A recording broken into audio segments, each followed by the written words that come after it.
हरे कृष्णा प्रभु जी, हरे कृष्णा माता जी, आप सबके चरणों में दंडवत प्रणाम। तो आज हम बात करने वाले हैं कि अगर कोई व्यक्ति जब शरीर त्याग करता है तो उसका जर्नी कैसा होता है पृथ्वी से लेकर के गोलोक वृंदावन तक। तो पृथ्वी से लेकर के गोलोक वृंदावन तक और गोलोक वृंदावन जाकर के पहली बार वो क्या देखता है गोलोक वृंदावन में, इसके बारे में आज इस वीडियो में हम बात करने वाले हैं। और आज इस वीडियो में जो भी मैं बात करने वाला हूँ वो मेरे मन से नहीं होगा, वो सारे गोपाल चंपू बुक से होगा। गोपाल चंपू बुक क्या है? ये श्रीमद् भागवतम के ऊपर कमेंट्री है हमारे श्रील जीव गोस्वामी जी की। श्रील जीव गोस्वामी जी का सबसे टॉप मोस्ट बुक में से एक बुक है गोपाल चंपू। आपको मिल जाएगा, मेरे पास पीडीएफ भी है, आप चाहे तो उसको परचेज भी कर सकते हैं। ज़बरदस्त बुक है, बहुत बड़ा है। और इसी बुक में आपको ये नॉलेज मिलेगी कि कैसे एक आत्मा शरीर त्याग करता है और उसमें क्या क्या वो देखता हुआ जाता है। और जब वो पहली बार गोलोक वृंदावन जाता है, गोलोक वृंदावन देखता है और पहली बार कृष्ण को देखता है तो उसका क्या रिएक्शन होता है।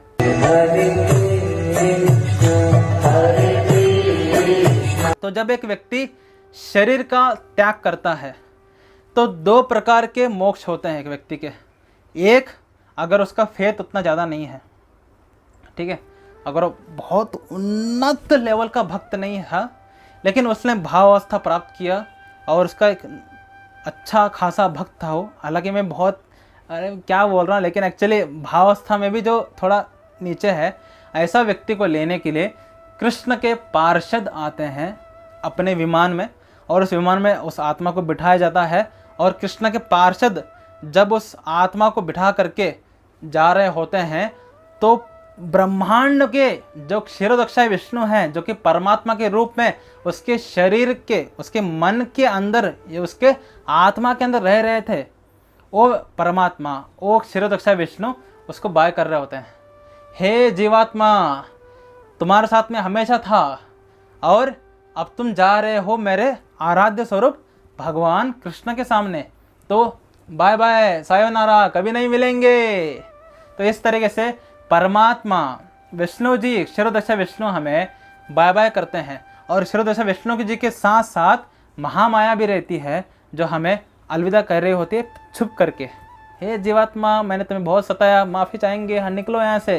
तो जीवात्मा जब पहली बार पुष्प विमान में बैठता है और देखता है कि क्षीरोदक्षाय विष्णु उसको बाय कर रहे हैं और महामाया उनको बाय कर रही है, तो बहुत खुश हो जाता है कि फाइनली भाई I am going outside of जन्म मृत्यु के चक्कर।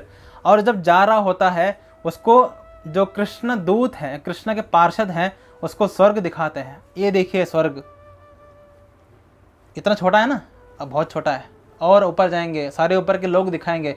इस तरीके से ऊपर के लोग दिखाते हुए उसको ब्रह्मलोक दिखाते हैं। देखिए ये ब्रह्मलोक है। ब्रह्मलोक दिखाते हुए उसको दिखाते हैं कि ये जो लोग निराकारवादी, मायावादी, आतंकवादी जो लोग बोलते रहते हैं कि हमें तदाकार होना है ब्रह्म के साथ, हम तदाकार होना है निराकार ब्रह्म में, ये देखिए निराकार ब्रह्म, ये क्या है निराकार ब्रह्म? भगवान कृष्ण की शरीर से निकलने वाली तेज है। तो दिखाते निराकार ब्रह्म इतना अनंत है, अरे भाई क्या सुंदर है ये, है ना। इस तरह दिखाते हुए उसको वैकुंठ आता है, वैकुंठ में दिखाते हैं। देखो ये है विष्णु जी, ये है अनंत शेष, देखो ये सब, तो विष्णु जी अनंत शेष हाय बोल रहे होते हैं। इस तरीके से वैकुंठ दिखाते हुए कृष्ण पार्षद उसको लेके जाते हैं गोलोक वृंदावन में। और गोलोक वृंदावन जा करके जब डोर ओपन होता है तो विष्णु पार्षद नहीं आते उसके साथ, क्योंकि विष्णु पार्षद हमेशा बिजी हैं। जो कृष्ण पार्षद हैं या विष्णु पार्षद हैं, हमको लगता है कि विष्णु जी के पार्षद तो मज़े मारते होंगे, नहीं, विष्णु जी के पार्षद, कृष्ण के पार्षद जितना मेहनत कोई नहीं कर रहा। हर वक्त वो ऊपर से नीचे आ रहे हैं, नीचे से ऊपर जा रहा है, ऊपर से नीचे आ रहे हैं, ऊपर नीचे से ऊपर जा रहे हैं, हर वक्त किसी ना किसी आत्मा को लेके जा रहे हैं। इस दुनिया में, इस ब्रह्मांड में अनंत आत्माएं हैं। सोचो, अनंत ब्रह्मांड है, कितने आत्माएं मोक्ष प्राप्त करते होंगे। तो ये जो विष्णु पार्षद है, कृष्ण पार्षद है, बार बार नीचे आते रहते हैं और लोगों को उठा रहे हैं, जा रहे हैं, लोगों को उठा रहे जा रहे हैं। तो जब गोलोक वृंदावन का डोर ओपन होता है, कृष्ण पार्षद हमारे साथ आते नहीं हैं। तो जब डोर ओपन होता है गोलोक वृंदावन का और कृष्ण पार्षद, अरे आप कहाँ जा रहे हैं? चल रहे हैं हम दूसरे आत्मा को लेके आना है हमें, ये बोलते हुए कृष्ण पार्षद नीचे आ जाता है पृथ्वी लोक में या किसी भी अन्य लोकों में जहाँ पर उनको आत्मा उठाना है, और यहाँ पर आत्मा अकेला है। फाइनली आई एम इन गोलोक वृंदावन, हरि बोल, इस तरीके से नाच रहा होता है और देखता है कि क्या सुंदर जगह है। मोर, जो मैंने डिस्क्रिप्शन सुना था बुक्स में, ये तो कुछ अलग ही है। जितना बुक में गोलोक वृंदावन को डिस्क्राइब किया जा रहा है, जितना गोपाल चंपू में डिस्क्राइब किया जा रहा है कि वृंदावन कितना सुंदर है, अरे भाई बुक तो झूठ बोल रहे थे। गोलोक वृंदावन तो उससे ज्यादा सुंदर है। यमुना माता है इस तरीके से पागल होकर के देख रहा होता है पहली बार जब जाता है। और उसको भी जो गोलोक वृंदावन के लोग हैं, हे मधुमंगल कौन है ये, राधा रानी कौन है ये, सारे लोग बोल रहे होते हैं कौन है ये। सब लोग आत्मा को इस तरीके से देख रहे होते हैं कि कौन है ये आत्मा डर जाता है कि मुझे ऐसा देखा क्यों जा रहा है। और कुछ जीवात्माएं जो कि कृष्ण को अपना मालिक मानते हैं, खुद को दास मानते हैं, वो तो ये तक बोल रहे होते हैं कि ये पक्का कोई राक्षस है जो कि यहाँ पर आकर कृष्ण को दुख देने के लिए आया है। और कुछ जीवात्मा जो कि आपको जानते हैं, वो बोलते हैं ये वही था जो कृष्ण को दुख दे के गया था, फिर से आया है ये दुख देने के लिए। इस तरीके से आपके बारे में नकारात्मक बोल रहे होते हैं गोलोक वृंदावन के लोग जब आप पहली बार जाओगे। और आप पूरा डर जाते हैं कि क्या भाई ये, हमने गोलोक वृंदावन के बारे में क्या क्या सुना था। गोलोक वृंदावन में जब जाएंगे तो सारे लोग प्लेट लेके खड़े होंगे, कुछ लोग फूलों की चादर बनाए होंगे और आरती करने के लिए हमने क्या क्या सुना था। सब बकवास था ये, हाँ सब बकवास था। जब पहली बार गोलोक वृंदावन जाता है व्यक्ति, उसको सब लोग घूर रहे होते हैं, कौन है ये, अरे मुझे ऐसे घूरा क्यों जा रहा है, मैंने ऐसे क्या गलती कर दी, सब लोग घूर रहे हैं उसको। और इतना टेंशन में जब आत्मा आकर के ऑलमोस्ट रोने जैसी अवस्था आ जाती है, तब हे ऋषिकेश बोल करके अत्यंत मधुर आवाज में, अत्यंत कोमल आवाज में हमारे श्री कृष्ण उसको पुकारते हैं। और ये जीवात्मा जो अंदर डरा हुआ है, रोने जैसी परिस्थिति आ चुकी है, जब कृष्ण आवाज सुनता है, इतना स्वीटेस्ट आवाज उसने आज तक जीवन में कभी नहीं सुना था। अरिजीत सिंह के गाने उसको कुत्ते की भाव की तरह लगते हैं, क्या फालतू गाने थे वो, इतना अरे मैं तो लता मंगेशकर जी को कोयल मानता था। ये आवाज़ तो लता मंगेशकर जी की इन्फिनाइट से भी ज़्यादा सुंदर आवाज़ है। किसका आवाज़ है ये केवल हे ऋषिकेश, ये जो कृष्ण ने बोला है, ये केवल आवाज़ से ही उसके अंदर गोलोक वृंदावन के लोगों के जो कौन है ये बोल के जो हमारे अंदर डर पैदा कर रहे थे, वो सारा डर खत्म हो जाता है केवल एक आवाज़ से। तो सोचिए, कृष्ण का आवाज़ इतना ज़्यादा सुंदर है, कृष्ण के आवाज़ से जिंदगी का सारा डर खत्म हो जाता है। कृष्ण के आवाज़ से जो स्ट्रेस पैदा हुई थी कि मैं अरे भाई ऐसा रिएक्शन क्यों दे रहे हैं, वो स्ट्रेस खत्म हो गया। तो सोचिए, गोपियाँ मूर्ख नहीं है कि जो कृष्ण के नाद सुन करके वेणु का वो पागल क्यों होते हैं। जब एक व्यक्ति केवल कृष्ण की आवाज़ सुन करके उसका सारा टेंशन खत्म हो गया, उसका सारा दुख खत्म हो गया, उसका सारा फियर खत्म हो गया, वो अत्यंत रिलैक्स अनुभव कर रहा है, तो सोचिए जो व्यक्ति कृष्ण का वेणु सुनता है ना, मुरली सुनता है, उसका क्या हालत होता होगा। तो गोपियाँ क्यों वेणु सुन करके पागल हो जाते हैं, ऐसा है वो कृष्ण के आवाज़ इतना सुंदर है, तो उनके आवाज़ से, जो कि वेणु भी एक डेवटी है, उनका आवाज़ वेणु से पास होकर के जब कर्ण इंद्रियों में जाता है, तो उस व्यक्ति क्या हाल मचता होगा हृदय में। तो पहली बार जब हे ऋषिकेश और देखा पहली बार कि दूर से कृष्ण ऐसे, जगन्नाथ जी है ना, हाथ सेम पोज में कृष्ण भागते हुए आ रहे हैं, हे ऋषिकेश बोल के, ऐसा मुंह खुला खुला। क्योंकि उसने जितना डिस्क्रिप्शन सुना है शास्त्र में, कृष्ण के कमल नयन है, कृष्ण का कमल मुखारविंद है, कृष्ण के कमल नेत्र है, झूठे ये सारे लोग झूठे हैं, सारे शास्त्र झूठ बोल रहे हैं। कृष्ण तो कमल बोल करके इनका अपमान कर रहे हैं। कृष्ण तो कमल से हजार लाखों गुना सुंदर है। अवाक रह जाता है व्यक्ति जब पहली बार कृष्ण का आवाज सुना उसने, जब फुल टेंशन में था कि गोलोक वृंदावन के लोग ऐसे क्यों देख रहे हैं मुझे, और जब कृष्ण को देखा,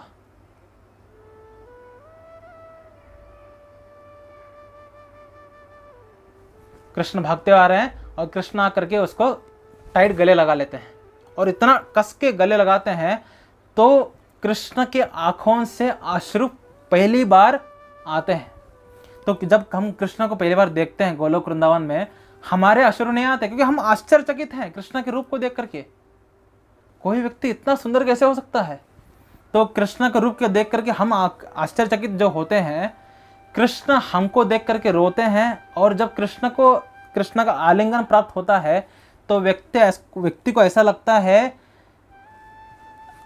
मुझे जो प्राप्त करना था वो हो गया, इसके ऊपर मुझे कुछ नहीं चाहिए, I don't want anything now, मुझे सब प्राप्त हो गया मुझे। अल्टीमेट ब्लिस इसी को बोलते हैं, आई गॉट एवरीथिंग, कृष्ण का आलिंगन मिल गया मुझे। और उस समय जब कृष्ण का आलिंगन मिलता है तब उसको अपने जीवन काल में उसने जितने पाप कर्म किए थे और कृष्ण को किस तरह का धोखा दिया था वो सब कुछ याद आ जाता है। और तब वो दास के भाव में गिर करके कृष्ण के चरणों में गिरता है, कृष्ण के चरणों को अपने आंखों के आंसुओं से भिगा देता है कि हे कृष्ण मुझे प्लीज माफ कर दीजिए, मैंने आपको इतना दुख दे करके आया, मैंने इतना कष्ट दिया, मैंने तो आपको मारने की इच्छा की थी, और इसी मारने की इच्छा से मैंने उस लोक में जा करके वहाँ पर प्रचार किया कि मैं कृष्ण कुछ नहीं होते हैं। अभी जो बोलते हैं निराकार निराकार निराकार, मैंने भी बोला है एक जन्म में, मैंने कृष्ण को मारने की इच्छा की, मैंने यहाँ पर भी कृष्ण को मारने की इच्छा की, फिर भी कृष्ण मुझे फिर से मिल गए। तो रोता है, चरण पूरा भिगा दिया, कृष्ण फिर से उसको उठा के आलिंगन करते हैं, कृष्ण का पूरा शरीर भिगा दिया आंखों के अश्रुओं से। और ये सब रोना पिटना जब हो जाता है, कृष्ण बोलते हैं चलो मैं तुम्हें गोलोक वृंदावन दिखाता हूँ। तो कृष्ण उसको पहले लेकर आ करके सारे दोस्तों को दिखाते हैं, ये देखिए मधुमंगल। अब जो सुनते हैं ना, ये जो मोटू आदमी जो है हमारे लिटिल कृष्णा सीरियल में, ये वही है। अरे ये मोटू नहीं है भाई, ये तो बहुत सुंदर है ना, लेकिन हल्का मोटू है लेकिन काफ़ी ज़्यादा सुंदर है। तो ये मधुमंगल है और श्रीदामा है, सब दिखाते हैं। ये देखिए मोर, गोलोक वृंदावन के मोर ऐसा दिखता है क्या? मतलब पृथ्वी में पागल ही था मैं। पृथ्वी में जो मोर देखता था वो मोर नहीं था, माया था।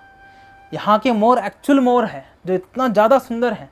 और इस तक देखते हुए कृष्ण उसको अपने घर लेके आते हैं। ये देखिए यशोदा मैया, ये वही यशोदा मैया है। वो जाकर यशोदा मैया के चरण पर गिरता है, उनके चरणों को अश्रुओं से बहा देता है कि मैंने आपके पुत्र को मारने की इच्छा की थी, प्लीज़ मुझे माफ़ कर दीजिए। यशोदा मैया बहुत मर्सीफुल है, वो उठाते हैं, चप्पल से मारते हैं जब उठा करके उसको बोलते हैं ये जाओ आगे।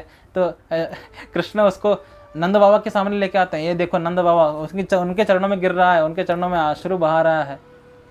इस तरीके से देखते हुए कृष्ण उसको लेके आते हैं। पहचाना इनको? इतने सुंदर गोपी कौन है ये? श्रील प्रभुपाद चरणों में गिरता है वो। श्रील प्रभुपाद आप इतने सुंदर हैं गोलोक में गोपी के रूप में। श्रील प्रभुपाद बोलते हैं ओके, अमोघला प्रभु ने तुम्हें उद्धार कर दिया। पता है अमोघला प्रभु कहाँ है? अमोघला प्रभु कहाँ है? वहाँ दिखाते हैं अमोघला प्रभु वहाँ पर गोपी के रूप में सेवा कर रहे हैं। हम जाकर के अमोघला प्रभु आपने मेरा उद्धार कर दिया। अमोघला प्रभु कौन है बे? हट अरे मैं आपको फॉलो करता था यूट्यूब पे, मैंने आपका वीडियोस देख करके बहुत ओके ठीक है, कृष्ण से मिल जाए छट अमोघला प्रभु।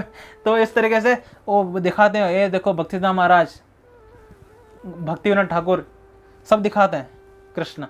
उसके बाद अल्टीमेटली आते हैं, इनको पहचाना, फिर से मंत्रमुग्ध, कुछ आवाज नहीं निकल रहा मुंह से।